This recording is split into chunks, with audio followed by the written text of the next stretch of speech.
좀 더 우리가 간절하게 참 기도해야 될 때인 것 같습니다. 세계 정세가 급변하고 세상 살다 보면 깜짝깜짝 놀랄 일들 많이 만나지만 참 요즘은 아마 우리로 하여금 상당히 하루하루를 긴장하게 하는 그런 얘기들이 또 많이 뉴스를 통해서 듣게 됩니다. 가까이는 우리 각 개인의 어떤 문제일 수도 있겠죠. 또 주식 그게 왔다 갔다 하고 환율이 왔다 갔다, 기름값이 또 늘뜨기다 했듯이 그냥 왔다 갔다 합니다. 이러다가 우리나라는 괜찮을까? 참 이런 걱정들이 우리 안에 자리 잡습니다. 그런데 오늘 말씀에는 우리 하나님께서 저와 여러분들에게 놀라지 마라. 나는 내 하나님이 됨이라. 내가 너희 하나님이다라고 하나님께서 말씀하십니다. 하나님 때문에 놀랄 일을 만나도 놀라지 마시기를 바랍니다. 우리는 내일을 예측할 수 없는 불확실성의 시대를 살아갑니다. 이 불확실은 우리에게 불안과 염려를 안겨줍니다. 왜?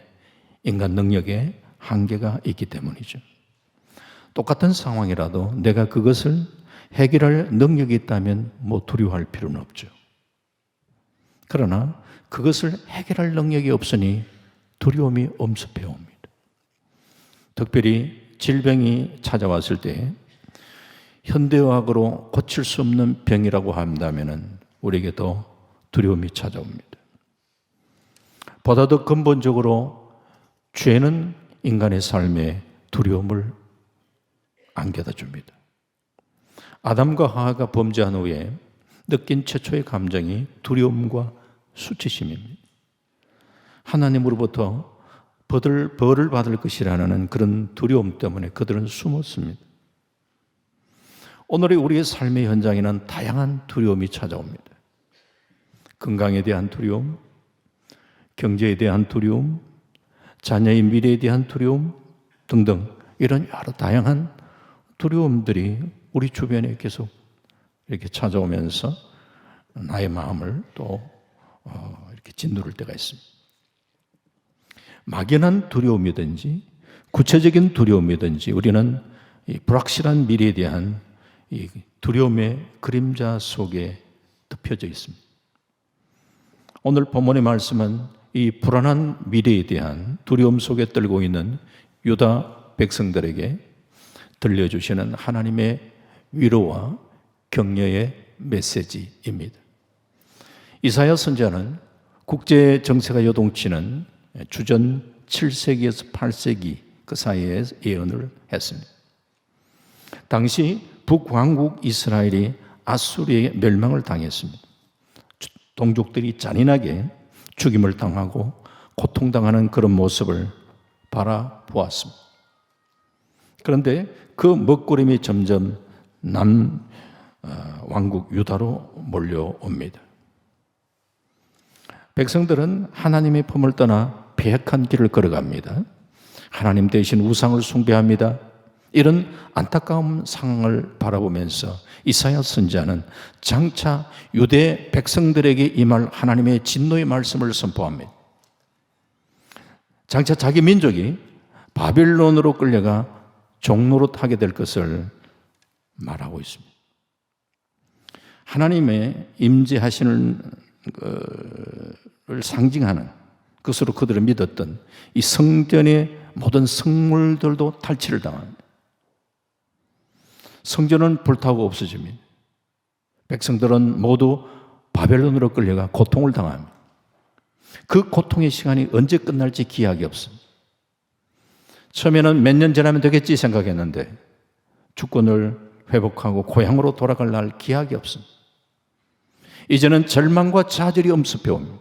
더 이상 꿈도 희망도 없습니다. 오직 두려움만 가득한 그런 형태입니다.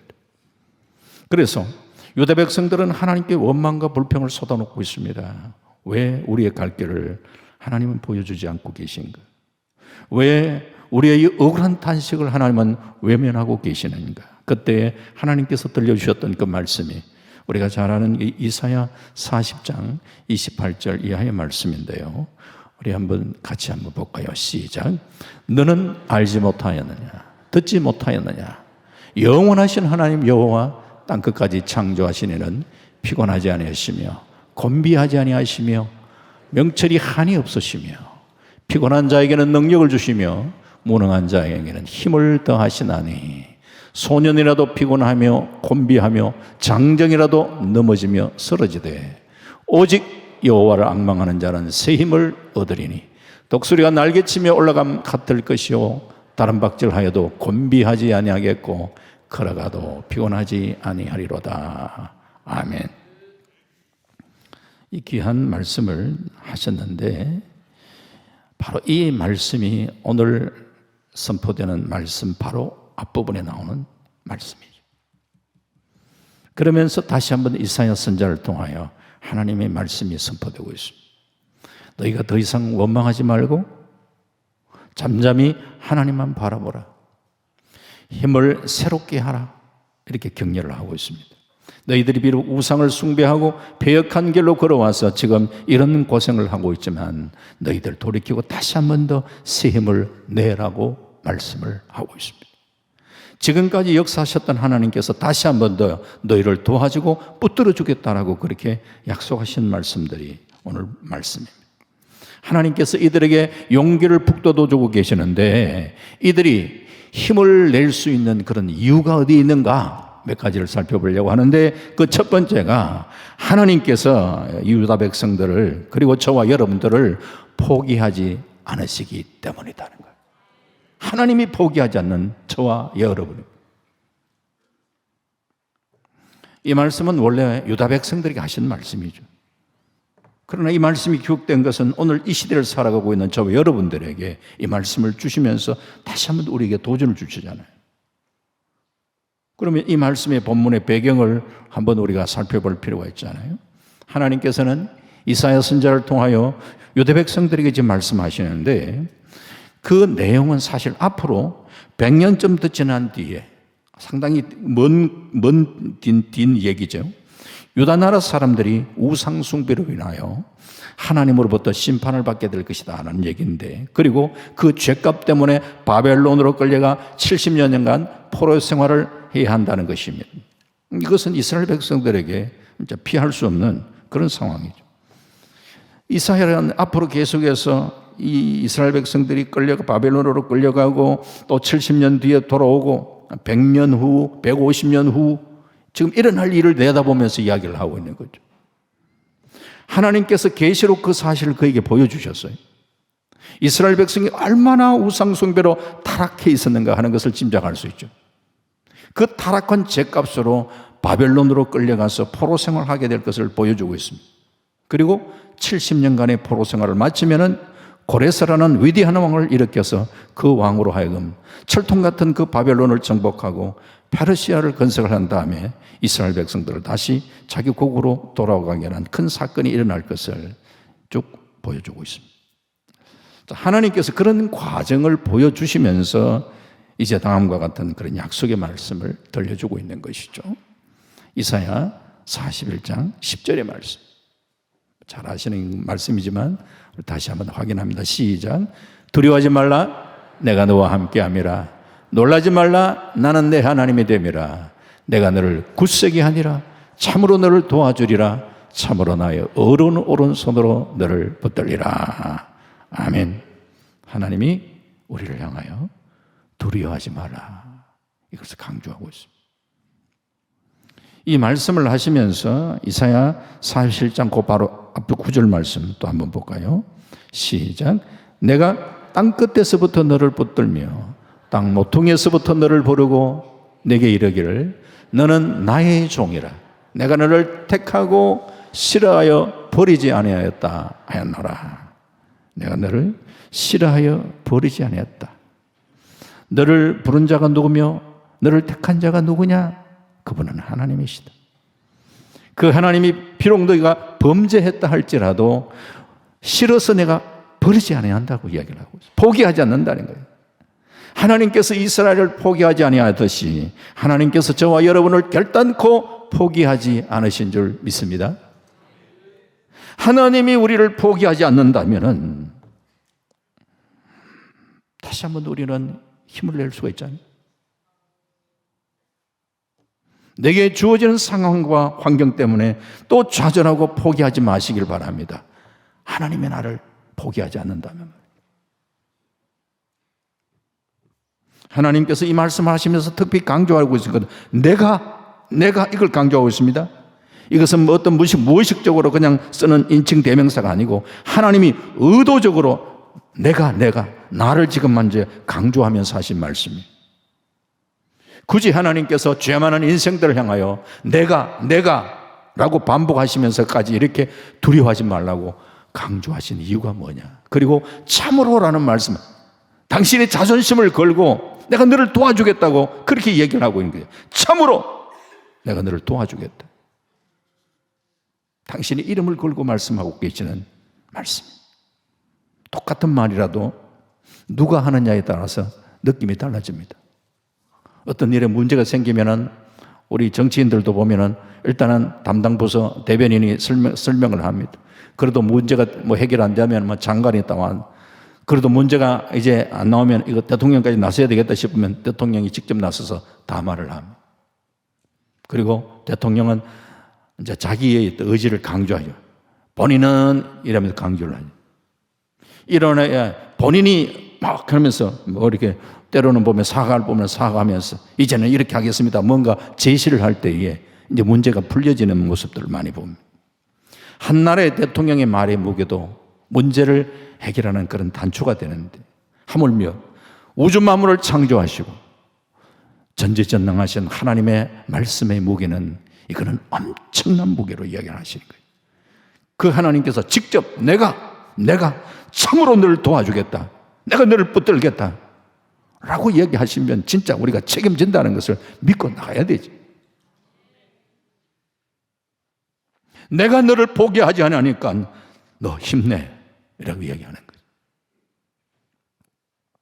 내가 너희들의 모든 문제를 내가 책임지겠다. 그러므로 너희는 두려워하지 말고 힘을 내라고 얘기를 합니다. 왜냐? 우리는 하나님의 택하신 당신의 자녀이기 때문에. 부모는 자녀에 대해서 모든 것을 책임지십니다. 어떠한 상황 속에서라도 자식 입장에서 변호를 합니다. 심지어 남의 물건을 훔치다 걸려서 경찰서에 붙잡혀간 그런 자식들이라도 절대로 내 아들 그렇지 않습니다. 절대로 아마 잠시 실수를 했는지 몰라도 그런 애가 아닙니다. 항변합니다. 이게 이 자식을 대한 부모님의 사랑이죠. 자식이 여럿이면 잘나고 똑똑한 자식보다 못난 자식에게 더 사랑을 가는 거예요, 사실. 이것이 부모의 마음이에요. 왜 하나님께서는 애타는 마음으로 유다 백성들을 향하여 사랑의 마음을 쏟으시는가? 이사야 41장 8절은 이렇게 말씀합니다. 같이 봅니다. 시작. 그러나 나의 종 너 이스라엘아, 내가 택한 야곱아, 나의 벗 아브라함의 자손아, 나의 벗 아브라함의 자손. 지금 유다 백성들은 우상을 숭배하고 패역한 길로 걸어가고 있는데 그 결과 이제는 장차는 저 바벨론의 압제에 참 고통을 당할 것인데 고통과 신음 속에서 눈물로 세월을 보내게 될 그 날이 다가올 것인데 그들의 모습 14절에 보면 버러지 같은 너 야곱아, 버러지 같은 너 야곱아. 참 야곱 파란만장한 삶을 살았던 인물이죠. 야복나루의 생명을 건 씨름을 통해서 이스라엘로 이름이 바뀌어집니다. 야곱은 성경에서 하나님의 선택받던 이스라엘 백성들을 대표합니다. 하나님과 겨루어 이긴 야곱. 그 후손들 이스라엘 백성들의 모습이 지금 지렁이 같다는 거예요. 지금 유다 백성들의 모습이 바로 발로 밟히는 지렁이와 같이 정말 아무 쓸모없는 그런 모습입니다. 비록 잘못된 길로 걸어갔지만 우리들은 잊지 않고 땅끝까지 너를 불러줄 것이다. 비록 지렁이 같은 미련하고 연약한 모습이지만 그러나 내가 너를 포기하지 않는다.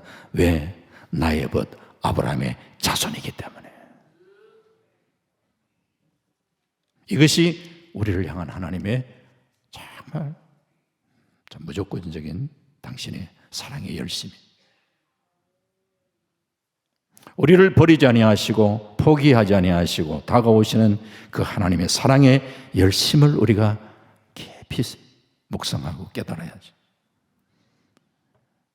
그 사랑을 우리가 제대로 알 때에 우리는 두려움에서 극복할 수 있습니다. 오늘 그 주님이 우리에게 다시 찾아와 주시는 거예요. 우리를 고아처럼 버리지 아니하시고 벗으로 대해 주십니다.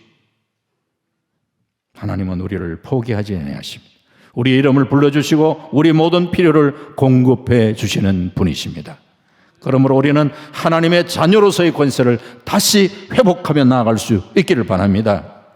주님의 십자가 사랑 앞에서 우리는 어떤 두려움도 극복하고 하나님의 자녀로서의 권세를 가지고 우리는 이 세상 속에서 당당한 승리의 삶을 살아갈 수 있는 저와 여러분 되시기를 주의 이름으로 축원합니다. 하나님이 포기하지 아니하신다. 두 번째로는 하나님이 우리와 동행하시기 때문입니다. 우리들이 두려움을 이기고 새 힘을 얻을 수 있는 비결은 하나님이 동행하시기 때문입니다. 임마누엘, 하나님 우리와 함께 하신다. 이것보다 더 좋은 복음은 없습니다. 그런데 우리들 가운데 하나님이 나와 함께 하심이 부담스러운 분도 계실 수 있습니다. 이유는 주님이 기뻐하지 않는 삶을 살아가기 때문에, 때로는 우리 자신들이 교만하기 때문에,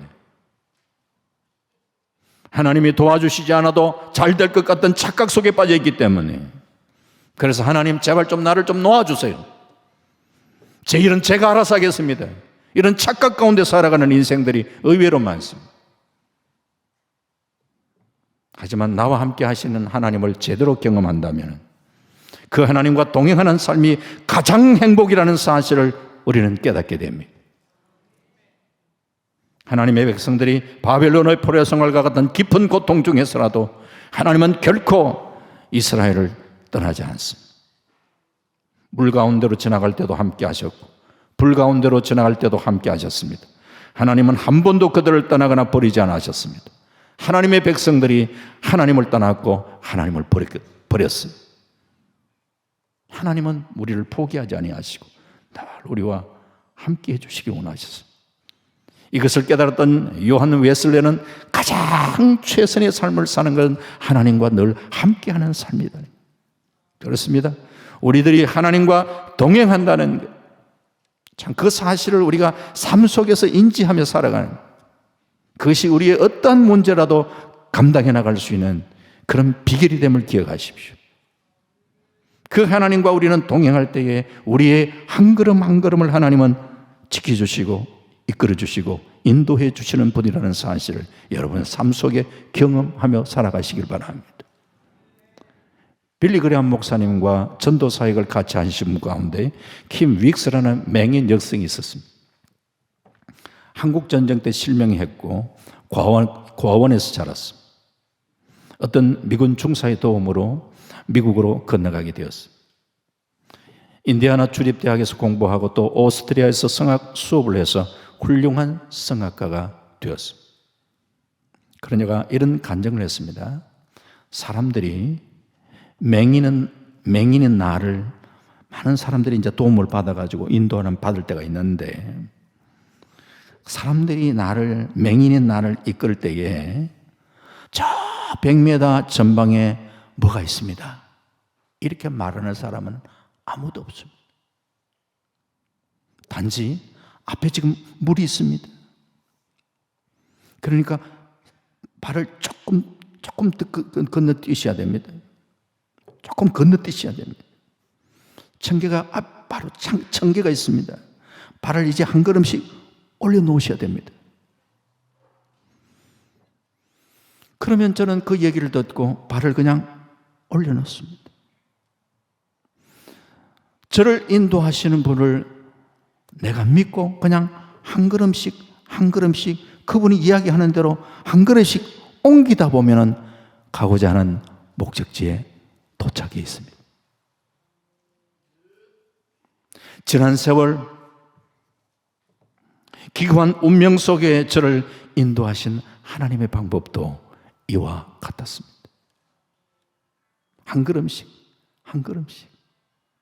그냥 주님의 인도를 따라서 한 걸음씩 가다 보니까 그 주의 인도하시는 목적지를 따라서 나아갈 수가 있더라는 거죠. 그게 중요한 거죠. 한 걸음씩. 오늘 내가 주님과 그 주님과 함께 동행하는 삶을 살아가는 거예요. 이게 얼마나 소중한가 하는 것을 여러분 기억하십시오. 주님께서 우리의 걸음을 한 걸음씩 한 걸음씩 인도해 주신 줄 믿습니다.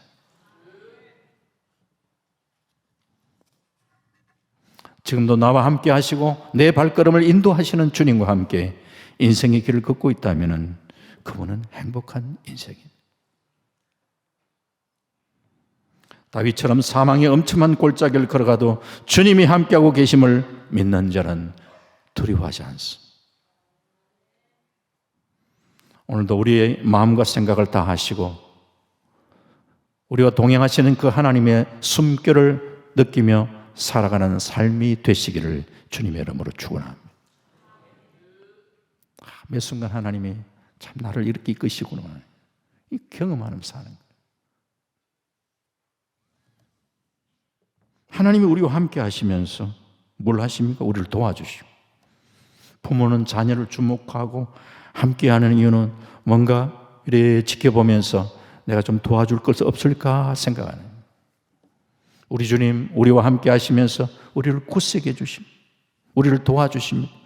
당신의 의로운 손으로 우리를 붙드신다. 의로운 손, 오른손, 히브리 말 야민, 축복과 능력의 손을 이야기합니다. 하나님의 오른손, 이거 우리의 의인화된 표현이죠. 당신의 의로운 오른손으로 우리를 붙들겠다. 당신의 축복의 손으로, 능력의 손으로 우리를 붙들어 주시겠다는 거예요. 하나님의 손은 창조의 손이고 능력의 손이고 치유의 손이고 주님의 손에 붙들릴 때에 우리 인생은 두려움 없는 삶을 살아갈 수가 있습니다. 비록 우리는 지렁이 같은 야곱처럼 연약하고 미련한 존재지만 하나님의 오른손에 붙들리기만 한다면 그 인생은 어떠한 상황 속에서라도 두려워하거나 염려할 필요가 없는 줄 믿습니다. 주님이 도와주시기 때문에 모든 대적들을 물리쳐 주시고 승리케 해 주시기 때문입니다. 그런데 이 하나님과 동행하는 것이 좀 훈련이 되어야 합니다. 사람 관계도 마찬가지입니다. 친한 친구와 걷든지 연인끼리 걷든지 간에 우리가 함께 동행하면서 서로 주고받는 아름다운 교제가 있어야지 동행이 즐겁지 않겠습니까? 경상도 청년 총각과 경상도 처녀가 이제 연애를 하는데 경상도 처녀가 경상도 총각에게 다리 발찌에 했어요. 그러면은 그 총각이 좀 반응을 해야 되는데 뭐라고 얘기한 줄 압니까? 와, 다리 네 보고 뭐라 카드나? 이렇게 매너 없이 어떻게 사귈 수가 있겠어요? 서로 만나 눈을 마주치면서 서로 마음에 있는 얘기들 나누면서 교제가 풍성해지는 거잖아요. 반대로 한쪽은 말하는데 다른 한쪽은 대답이 없어서 대화가 안 되면 그 동행은 결국 깨지고 마는 거예요. 하나님과의 관계도 그렇습니다. 사실 하나님의 존재란 눈에 보이지도 들리지도 만져지지도 않는데 이런 하나님께서 아마 동행하신다고 약속하셨다면은 우리는 그 사실을 믿음으로 받아들이면서 그분과 동행하면서 연습하고 훈련하는 게 필요하다는 거예요. 하나님과 대화를 나누면서 무시로 성령 안에서 우리가 기도하는 거예요. 주야로 하나님 말씀을 또 묵상하면서 내 마음을 하나님 나누기도 하는 거예요. 말씀을 가지고 하나님 앞에 하나님 말씀에 이렇게 이야기를 하는데 하나님 이 말씀이 나의 삶 가운데도 또 이루어졌으면 참 좋겠습니다. 말씀을 마음에 새기면서 하나님 앞에 기도하기도 하고 길을 가거나 일을 할 때도 또는 가만히 혼자 앉아있을 때도 자주 그 말씀을 또 한번 묵상해 보면서 자꾸 연습을 해보는 거예요. 그러면서 삶 속에서 때로는 자신이 스스로가 생각할 때 뭔가 잘 참았다고 생각하면 하나님 오늘 내가 참 잘 참았지요. 하나님과 좀 대화해 보는 거예요. 좀 힘든 순간에 하나님 저 좀 도와주세요. 저 힘드신 거 아시잖아요. 보고 계시잖아요. 좀 도와주세요. 매 순간 삶 속에서 말이죠. 그 하나님을 의지하고 하나님과 좀 동행하는 대화하면서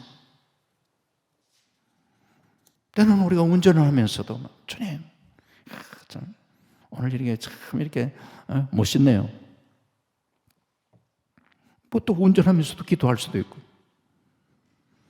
삶 속에서 내가 그 주님과 늘 함께 한다는 것을 의식하면서 그게 좀 삶 속에서 이게 훈련이 되고 연습이 돼야 되지. 미국에 있는 어느 부부가 결혼 25주년을 맞아 밖에 나가 같이 식사를 하고는 집으로 돌아오는 길에 나눈 대화입니다. 남편이 운전대에 앉아서 남편은 그냥 운전을 하고 있습니다. 어느 정도 부유한 미국인들은 차가 꽤 큽니다. 그런데 이 아내가 남편과 약간 떨어진 그 창가에 붙어 앉아서 밖을 구경하면서 그렇게 집으로 돌아오느냐. 남편은 그냥 운전대를 탁 잡고 있고 차는 큰 차에 이제 아내는 이제 이 창가에 붙어가지고 밖을 구경합니다. 느닷없이 아내가 남편에게 얘기를 합니다. 여보, 우리가 차 안에서 자주 가까이 붙어 앉아서 다정하게 이야기했던 때가 언제죠? 그 말을 들은 남편은 조금 어색한 그런 표정을 지으면서 나는 항상 이 자리에 그냥 그대로 있었는데 늘 나는 이렇게 운전대를 잡고 있었는데 왜 이런 얘기를 하게 되었는가 하면요, 이 사람의 그 아내가 기분이 좋든지 즐거우면은 남편 운전대 막 잡고 있는데 팔을 막 붙들고 다정하게 막 대하다가 기분이 좀 나쁘면은 남편하고 떨어져서 창가에 이제 붙어가지고 밖을 탁 내다보기도 하고 상당히 좀 변덕스러웠어요, 아내가. 남편 말대로 남편은 그냥 묵묵하게 운전대를 지키고 있었을 따름이고 아내의 기분 따라가지고 남편 좀 가까이 했다가 기분 나쁘면 창가에 붙어 있다가 자기 기분대로 그냥 붙었다가 떨어졌다가 좀 그러면서 기분이 좀 상해서 남편에게 우리가 언제 다정하게 얘기한 적이 언제 있나요? 하고 지금 핀자 주고 있는 거예요. 남편이 그냥 황당한 거죠 지금. 왜 제가 이런 얘기를 하는가? 하나님은 항상 하나님 당신이 자리를 지키고 계셨어요. 변함없었어요. 그 하나님이 내가 너와 함께함이라 하면서 늘 하나님은 그냥 당신이 계신 그 모습을 유지하고 계시는데 놀라운 것은 내가 순간순간 그 하나님에 대하여 반응한 것이 내가 너무 변덕스러울 때가 많아. 내가 좀 좋으면 하나님을 좀 가까이 하는 것 같다가 또 조금 삐끼면 그냥 막 하나님을 좀 멀리하고 기분 좋으면 하나님 말씀 가까이 하고 기분 좋으면 기도하는 것 같고 뭐 조금 삐끼면 뭐 하나님 일이 안 해주는 것 같고 뭐 이렇게 하면서 내 스스로가 하나님은 묵묵하게 그냥 당신의 자리를 지키고 계시는데 내가 너무 변덕스러울 때가 많다는 것을 모르는 것 같아.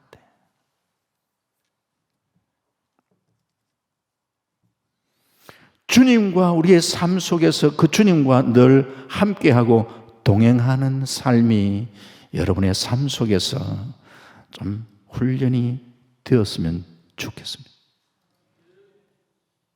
하나님의 임재 연습을 몇 달 또는 몇 년 동안 꾸준히 지속한 사람은 하나님께서 참 늘 항상 나와 함께 계시구나 하는 그 사실을 아마 느낄 수 있을 것입니다.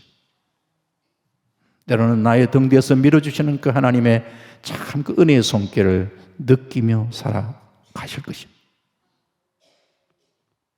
하나님께서는 항상 우리와 동행해 주시면서 우리의 필요를 신실하게 채워주십니다. 그리고 우리의 도움이 되시고 우리의 위로자가 되십니다. 이것은 변함없는 사실입니다. 우리가 이 사실을 체험하지 못하면 꼭 우리가 문제가 있는 거예요. 우리의 미래를 앞에 놓고 하나님께서 말씀하십니다. 하나님이 우리와 함께 하신다면 누가 우리를 대적하겠느냐? 아무도 너를 대적할 자가 없어. 내가 너와 늘 함께 해주고 있지 않니? 그래서 하나님이 주신 이 말씀 다시 한 번 더 반복하면 이사야 41장 10절 다시 한 번 보면 또 한 번 우리에게 와닿죠. 시작. 두려워하지 말라. 내가 너와 함께함이라. 놀라지 말라. 나는 내 하나님이 됨이라. 내가 너를 굳세게 하리라. 참으로 너를 도와주리라. 참으로 나의 의로운 오른손으로 너를 붙들리라. 아멘. 주님은 항상 우리 곁에 다가오셔서 우리와 함께해 주시는 분인 줄 믿습니다.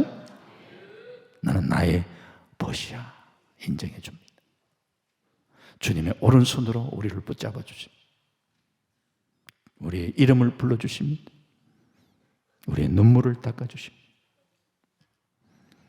천국에서의 모습을 이야기할 때도 그렇잖아요. 천국은 주님이 늘 이 요한계시록에서 21장에 강조하는 것이 내가 너와 함께한다. 함께한다. 주님이 함께하는 것이 천국이지. 천국에 주님이 안 계시면 그게 무슨 천국이에요. 내가 너와 함께한다. 그 주님이 그 시대에 참 도미티안 황제의 그 극한 박해 속에서도 견디면서 신앙을 지켰던 사람. 주님께서 말씀하시기를 내가 너의 눈물을 닦아주마. 천국에서 하시는 말, 내가 너의 눈물을 닦아준다. 우리의 상한 마음을 치유해 주겠다고. 우리의 부족과 우리의 결핍에 대해서 내가 채워주겠다. 그러시면서 다시 힘을 내라고 말씀하고 계십니다. 마지막 세 번째, 하나님이 우리에게 두려워하지 말라고 하셨기 때문에 우리는 힘을 낼 수가 있는 줄 믿습니다. 히틀러가 유대인들을 잡아 학살할 때입니다. 폴란드에 독일군 트럭 2대가 왔어요. 한 대는 마을로 가가지고 유대인 어른들을 잡아다가 태우고, 다른 한 대는 초등학교에 가서 어린 아이들을 끌어다가 참 짐승 새끼 씻듯이 트럭에 집어다 아이를 막 집어넣습니다. 아이들은 뭐 두려워가지고 막 새파랗게 얼굴이 질리고 울고 뭐 난리죠. 그 아이를 가르쳤던 코르작이라는 선생님이 그 아이들에게 말합니다. 얘들아, 내가 함께 가면 낫겠지? 너희들이 좀 낫겠지? 예, 선생님. 막 제자들이 너무너무 무서웠더니까 그 코르작 선생이 그 두려워하는 아이들과 함께 그 트럭에 타게 됩니다. 그러자 독일군이 그 코르작 선생에게 말을 합니다. 선생님은 유대인이 아닌데 왜 이 차를 타고 오는 거예요? 내리세요. 빨리 내리세요. 내가 아끼고 내가 사랑하는 제자들이 지금 끌려 지금 죽으러 가고 있는데 나 혼자 살겠다고 여기 어찌 남겠습니까? 그래서 선생님은 아이들과 함께 트럭을 같이 탔어요. 결국은 이 아이들을 어디로 끌고 가느냐? 독가스실로 끌고 가는 거예요. 그 무서워하는 그 아이들 때문에 선생님이 어차피 독가스실은 가야 되는 거고, 아이들보다 먼저 선생님이 자기는 유대인도 아니면서 그 아이들이 두려워하니까 자기가 먼저 독가스실로 가는 거예요. 아이들은 무서워 벌벌 떨면서 선생님 때문에 선생님이 먼저 가는 걸 보고 그래도 위로를 받으면서 독가스실로 선생님과 함께 들어가서 그 선생님과 함께 죽게 됩니다. 유대인 학살 기념관에 가서 보시면은 지금도 코르작 선생의 동상이 있습니다. 선생님에게 기대어서 뜨는 그 아이들을 안고 있는 선생님의 모습이 담겨져 있죠. 아이들은 독가스실에서 죽으면서도 선생님이 함께 있으면서 함께 같이 죽는 그 현장에 같이 있어주니까 아이들은 위로를 받고 힘을 얻었어요.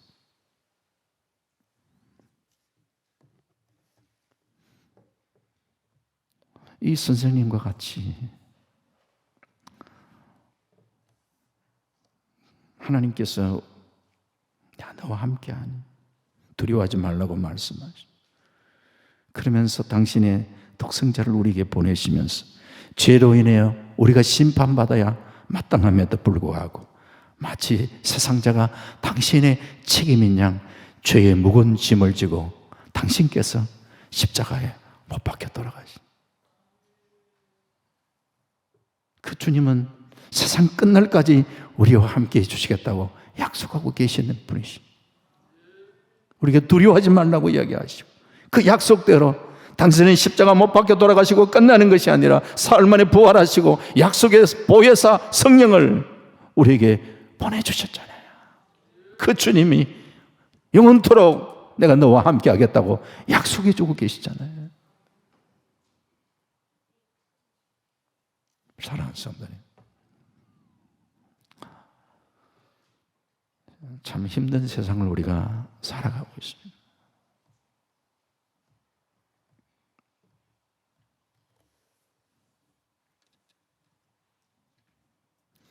정말 지렁이 같은 그런 참 어쩌면 그런 모습으로 땅끝 모퉁이에서 신음하고 있는 사람들도 많을 겁니다. 우리가 다 몰라서 그랬지.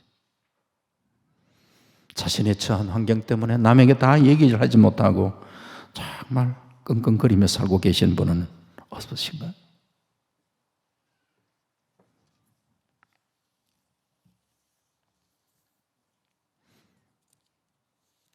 고난과 실패가 결코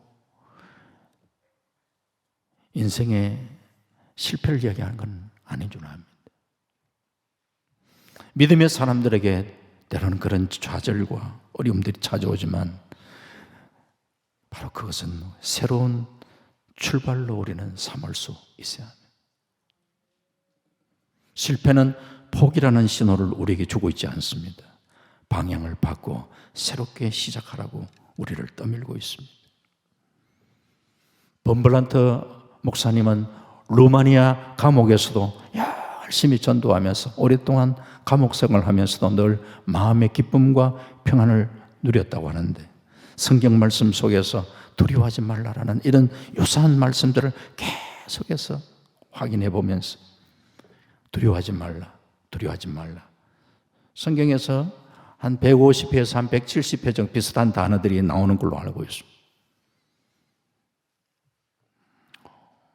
어떤 분은 365번 나온다면 약간 조금 더 부풀러가 그렇게 그러면서 매일매일 우리를 두려워하지 말라고 그렇게 한다고 그렇게 얘기하고 또 있지만 조금 부풀은 것 같고 한 150에서 한 170회 정도 비슷한 그런 두려워하지 말. 그래서 상당한 많은 부분에서 우리에게 말씀하고 있잖아요. 두려워하지 마라. 왜? 자꾸 그렇게 반복하는 것은 참 그런 두려움들이 우리에게 늘 찾아오기 때문이죠. 그 두려움은 인간을 마비시킵니다. 창의력과 생명력을 빼앗아가기도 합니다.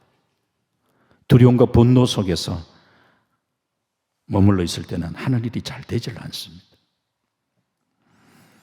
우리 마음이 두렵고 불안하고 염려, 근심 속에 자꾸 들어오는 메시지, 이거는 파괴적인 메시지를 자꾸 보내게 됩니다. 머리끝부터 발끝까지 우리 몸 모두 살아있는 세포인데 그 세포에 자꾸 부정적이고 파괴적인 두렵고 불안한 메시지를 보내면은 이 몸도 자꾸 망가집니다. 이 생명력과 자신감이 자꾸 이렇게 소멸되는 거죠. 그러니까 더 이상 우리는 두려워하지 마시기 바랍니다. 마지막 이사야 41장 오늘 15절 말씀 읽고 말씀 맺습니다. 같이 봅니다. 시작. 보라, 내가 너를 이가 날카로운 새 타작기로 삼으리니 네가 산들을 쳐서 부스러기를 만들 것이며 작은 산들을 겨같이 만들 것이라. 아멘. 하나님은 단순히 우리에게 위로의 메시지만 주시는 것이 아니라 우리를 새롭게 빚으셔서 존귀한 도구로 내가 너를 사용하겠다, 그렇게 만들겠다 말씀하고 계시는 거예요. 오늘 인간의 참된 행복은 하나님의 손에 쓰임받는 것입니다. 우리를 새 타작기로 만들겠다고 말씀하고 계십니다. 나를 새롭게 빚어서 나를 존귀한 자로 쓰시길 원하시는 그 하나님이 살아 계시는 한 두려워하지 마시기 바랍니다. 놀라지 마시길 바랍니다. 나를 붙들고 계시는 그 하나님을 다시금 이 밤에 붙들고 오늘도 우리가 새 힘을 얻고 믿음의 길을 힘차게 달려갈 수 있는 저와 여러분 다 되시기를 주님의 이름으로 축원합니다. 아멘. 기도하겠습니다. 아버지 하나님 감사합니다. 힘든 시대를 살아가는 저들에게 하나님 새 힘을 내라고, 두려워하지 말라고, 내가 너와 함께 한다고, 그러면서 하나님께서 우리를 이가 날카로운 새 타작기로 만들겠다고, 그래서 내가 너를 존귀하게 사용하겠다고 약속하고 계시는 이 약속의 말씀을 붙들고 다시 한 번 더 일어설 수 있는 우리 모두가 될 수 있도록 주님 도와주시기를 원합니다. 내가 처한 환경 때문에 좌절하고 낙심 속에 살아가는 인생이 아니라 전능하신 하나님, 나를 당신의 오른손으로 견고하게 붙들고 계시는 그 주님을 오늘도 바라보면서 하나님 앞에 매달려 간구하고 기도하며 우리 모두가 쓰임 얻는 은혜의 밤, 성령으로 무장되는 밤 되게 하여 주옵소서. 감사드리옵고 예수님 이름으로 기도합니다. 아멘.